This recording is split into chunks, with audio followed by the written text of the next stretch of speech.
everybody, welcome to another episode of Murphy's Law. Thank you so much. I just want to say really quickly that the channel's been exploding. There have been a lot of awesome things going on, and thank you for following. I've got an awesome show for us today. With me today actually is Jenna Belk. Hey, Jenna. Hello. So last time we talked, I said that, we were going to go over a call. So we were breaking it up into two parts. Last week, we went over what belief is, what knowledge is, what truth is, and how those things interact. And I thought, okay, now that we have the pieces, let's engage it with the call. And I was listening to it and cutting it for this week. And Jenna, there's like a whole bunch that I missed. Okay. There's so much more. There's so much more. Once I got all the clips together, I realized I had way more clips than I could possibly go through in one episode. So thank you for being so kind. I called you up earlier today and I said, Jenna, please, can we do another episode going over some fundamentals? So thank you. No problem. Whew. Okay. So just to kind of recap a little bit, I got the first clip, which is the caller kind of saying what he thinks here. So let's dive into that first clip. Truth is what I normally ascribe to what we experience.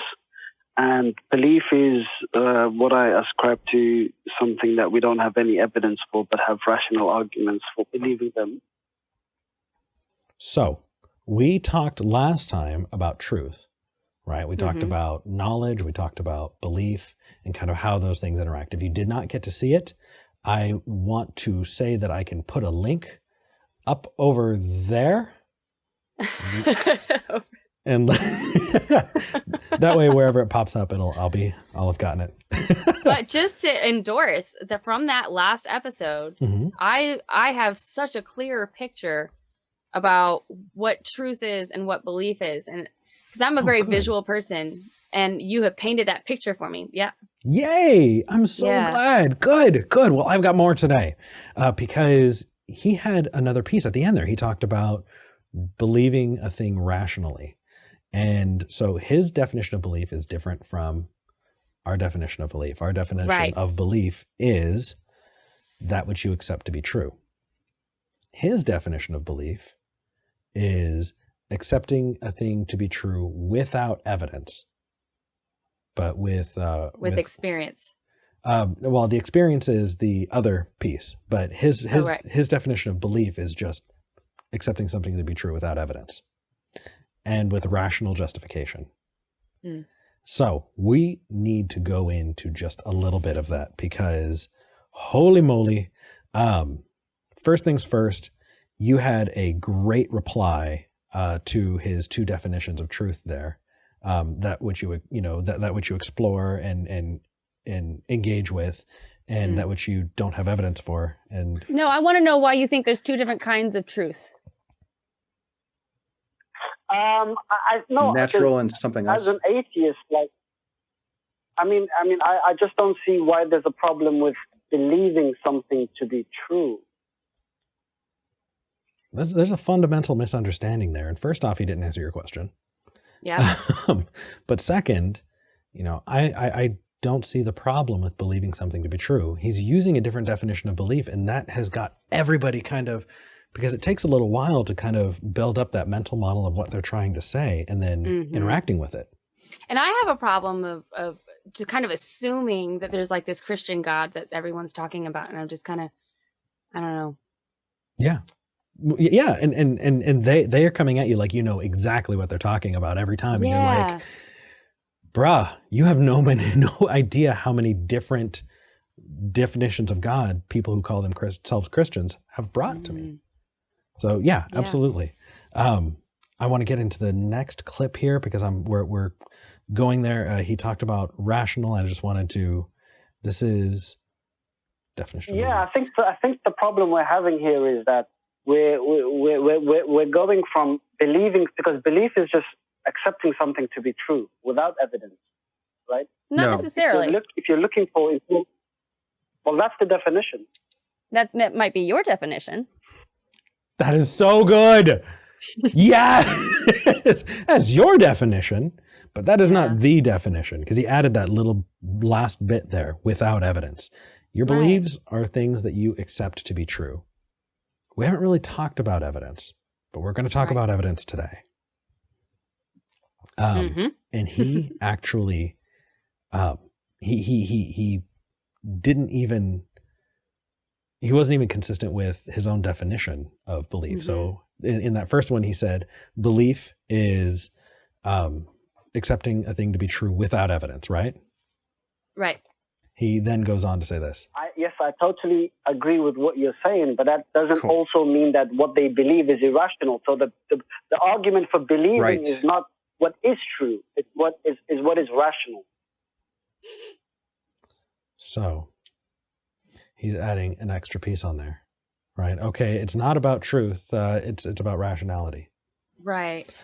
Let's talk just a little bit about rationality. What is rational?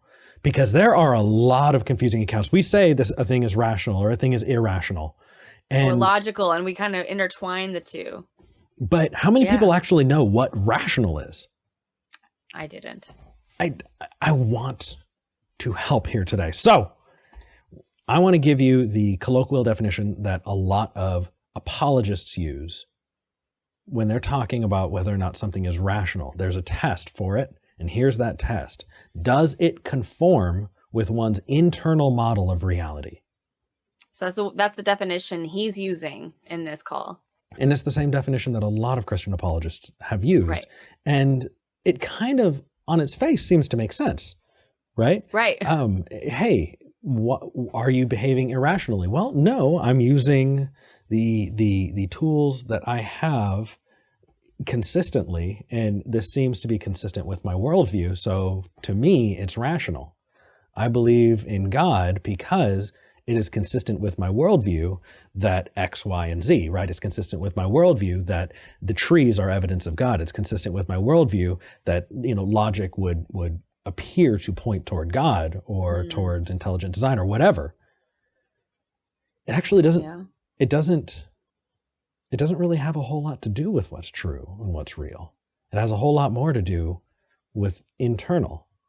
And your internal model could be anything. Yeah, it could be totally wrong. And so I don't think this is a good definition. This is not a good definition. There is a better definition. And the test for it should, and often does when we talk about it, look like this. Is there sufficient evidence to justify its belief? Yeah, I had to think about that one for a minute. And here's an example. You see somebody doing something irrational. You see me, you say, Eric, this is an irrational belief. How am I going to convince you that it's rational? I'm going to provide you with sufficient evidence to justify that belief. And if you don't have sufficient evidence, then what does that mean? It means you're irrational. Or that it means it is irrational. Right. For beliefs. Yes. Right. Absolutely. But you can believe something, right, and it be rational, and it still not be true, correct? Well, if it depends on, so whether or not something is rational, it doesn't necessarily mean that it's true. It means that is there sufficient evidence to justify believing it? Right. So for example, a couple 100 years ago, there was sufficient evidence to believe that the world was flat until we had better evidence that it's not. And then it became irrational to hold the flat earth concept. Became irrational, right? Yep. It wasn't always irrational. It was rational at first, and it was still wrong. Absolutely. I think that's a huge distinction that a lot of people don't understand, and I didn't until recently. Absolutely. It completely has to do with the evidence that you have available. And again, the difference here is acting internally and externally. So this can feel rational to you. Is it rational? Does it make sense in my mind? Okay. But when we apply externally, when we look at this and go, hey, how am I going to convince somebody that I'm not irrational? Right. You need to provide evidence. You need to provide sufficient evidence. That's right. So you had a really, really good line as a response, and I want to play it right here. If we could verify God, if we could see God. Oh, nope, that's not it. Okay. Do you want to know why I think it's irrational? Yeah, go for it. Okay, so if it was true, and if it was the most important fact on that we worship this God on the planet, then I should be able to verify it somehow. So let's unpack that a bit, because what you said had a couple really big key kind of hinges there. Right. And the key hinge that you had on that is, if it is the most important thing, and if God has the power to do so, and if God wants that and makes it the most important thing that we know God, and all of those things are correct, then that God failed. Well, either one, that God's irrational, or two, it would be irrational to hold all of those beliefs together. And if you don't have that readily available evidence, right? If you're holding that belief rationally, then you should have available evidence for God. You should be able to find it. Like, it's like the example that I've been trying, I think works for me is that it sounds to me like if God is the cake, mm-hmm. people are describing the icing on the cake, and I'm saying, okay, well, where's the cake? Give me something. Give me an idea of what a cake is first, and then we can go into the details of the letters on top and you know what I mean? Oh yeah. There's so many times I've asked people to define God, and they're like, "Well, God loves you." Tell me that the thing exists. Let's see the thing exists first before you start adding qualities. Right. Exactly. Because you're not going to get any icing if you don't have a cake to start with. Right. I don't even have a picture in my head of what it might look like. Yeah, exactly. And so either A, one of those assumptions, right, that God cares, that it's the most important thing, that they're powerful enough, either that's irrational, or for it to be rational, those things would be available. You should be able to find them. And so I absolutely love that. Yeah, it is irrational. Some of those things need to change, because if you hold all of those beliefs together, I also find that to be irrational. Yeah. So cheers. Yay. Yeah. So what do you think? Does that help kind of clean up a little bit? It does. In the moment when I went during the call, mm-hmm. it felt like it was getting railroaded, but now I realize that it might have been the caller that was kind of derailing it, because I would ask a question and then not get an answer. Nope. And I try to stay on track. Yep. But it's already gone completely you know what I mean? Like, mm-hmm. It's just another assertion. Okay, well, why do you have that assertion? Oh, well, here's another assertion. And so you're continuing to follow him, but they're not actually providing any evidence, just more assertions. And so you don't think that I derailed that? Like, that was there a certain point that I should have just ended it, or no? Well, so here's the thing. There are a couple points where it started to kind of get muddy and off in the weeds. Mm-hmm. And that happens to me all the time. So I'm in no way saying I'm any better, because I'm not. I am not. This is just something I recognize about myself. And I'm working. I'm going to say you are much better than me. Anyway, thank you. That's very sweet. But when it starts getting cloudy and different definitions are being used, it's like, okay, I'm defining it this way, and now I'm going to use it 5 different ways. It takes a lot to follow that. That's where I should have really nailed it down, was, okay, we're using different definitions here. I think so. Like, he was using faith differently than we were using faith, and he was using rational the way that he uses faith, I think. Right. He was using rational this way. There it is. Yes. And we're using rational this way. Mm-hmm. I don't care whether or not it fits your internal model. Right. I care whether or not there's enough evidence for me to think that it's rational as well. Yeah. So. Yay. Right? Now that kind of helps. And so if they call in and say, I have a definition for truth, and they start talking about truth as something that is totally different, you go, okay, let me give you my definition. I believe that truth is that which comports to reality. Mm-hmm. Let's compare those two. Why is yours a good definition? Right. Who's right? Or wrong. Right. Oh, well, I mean, there are different theories of truth, and they can bring those up. But at least give us something useful. If this is a useful tool, we'll use it. Mm-hmm. But if it's not we'll accept it if it works. If it ends up having some kind of evidence that it works, we will accept that. Absolutely. So there was something else that happened, and I just totally wanted to share it because I thought it was great.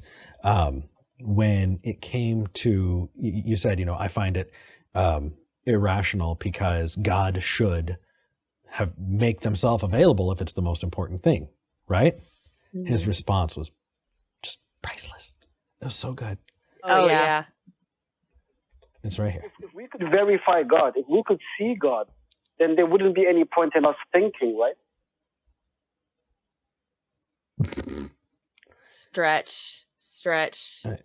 So if we could see God, there wouldn't be any point in us thinking. So what he's trying to do is... Because he could think for us. Yes, that's exactly right. He's bringing that up in a way to refute your argument. He's saying, no, because God oh my God. It can't possibly be true. God can't possibly do that, right? You're wrong in your assertion that God would have to make that available. God does not have to provide, that kind of evidence, because if they did, people wouldn't have to think on their own. They could just, tug at God's shirt, sleeve and, God, what's the answer to this and that? and really, that's just, what that is? It's a fallacy. It's a fallacy. Yeah, which one? I've got it right here. Appeal to consequences. The argumentum ad consequentium, I believe. Looks right to me. It's rejecting a premise because it leads to desirable or undesirable consequences. Right. The Holocaust never happened. Why? Because if it did, that would be really bad. Right. It wouldn't make it, or I just wouldn't. So I guess how is he applying that? So he's saying that no. If God made himself available, then nobody would have to think. Who cares? Who cares? Just because there's an undesirable result, not having to think, that doesn't actually make the statement untrue. You made a good statement, and instead of actually answering it, he appealed to the consequences and said, if that was true, you wouldn't have to think. Who cares? There are consequences that are bad for a lot of things, right? There are terrible consequences for taking things that are not medicine as medicine. Or the opposite. Yeah. Healing rocks. Yes. You could do it for desirable consequences too. Absolutely. If you think that, getting, chakra realignment, right, or crystal healing or essential oils type stuff, you think that's going to help you. Well, what if it doesn't? If I'm wrong, then I wasted a whole bunch of money. And some people could die because maybe you didn't take care of a problem that was pretty important. Absolutely. And so you're appealing to the consequences instead of talking about whether or not what you're talking about is true. So does what I like have any bearing on what's real or true? No. Nope. No. Nope. What you like has absolutely no bearing on it. That is a hard thing to accept. It is, and it hurts. Mm-hmm. But because that whole I can't believe that. People saying, I just can't accept that. Well, why? Well, because then my life will have been a lie. Right. Well, what if it is? Then what? How can we change it? How can we improve it? How can we fix it? So that's something that I learned after becoming an atheist, is how to do that, because I stopped at, but I can't believe that. And now that I can change, I can alter, I can improve. Mm-hmm. And you grow from there. And I'm so glad that you did. Me too. Thank you for letting me go over this. It just was ticking at me. I wanted to talk about it.